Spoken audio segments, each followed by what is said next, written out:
Hi friends, ನಾನು last ವಿಡಿಯೋದಲ್ಲಿ ಕೊತ್ತಂಬರಿನ ತೋರಿಸಿದ್ದೆ ಅಲ್ಲ, ಇನ್ನೂ ಎರಡೆರಡು ಎಲೆಗಳು ಬಿಡ್ತಾ ಇದ್ವು. ಇದು ನೋಡ್ಬೋದು, ಇಷ್ಟು ಎತ್ತರ ಆಗಿದೆ.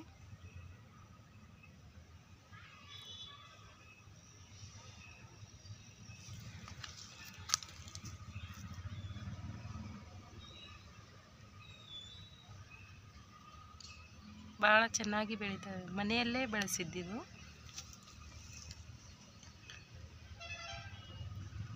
ಹವೇಜ್ ಅನ್ನ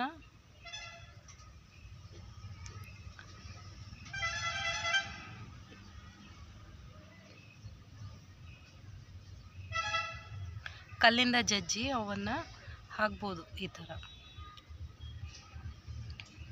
ಹಾಕಿ ಮನೆಯಲ್ಲೇ ಬೆಳೆಸ್ಬೋದು.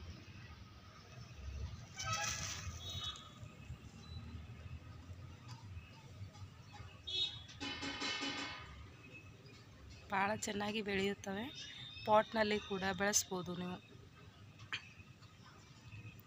ಭಾಳ ಬೇಗ ಬೆಳೆಯುತ್ತವೆ.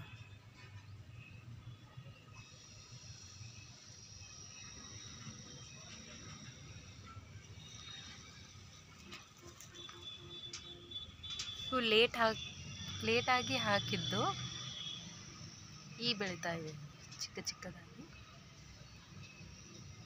ಮುಂಚೆನೇ ಹಾಕಿದ್ದು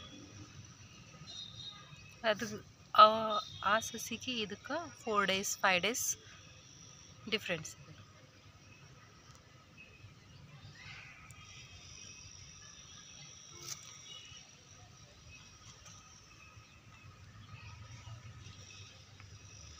ಈ ಥರ ಬೆಳೆಸ್ಬೋದು ಮನೆಯಲ್ಲಿ.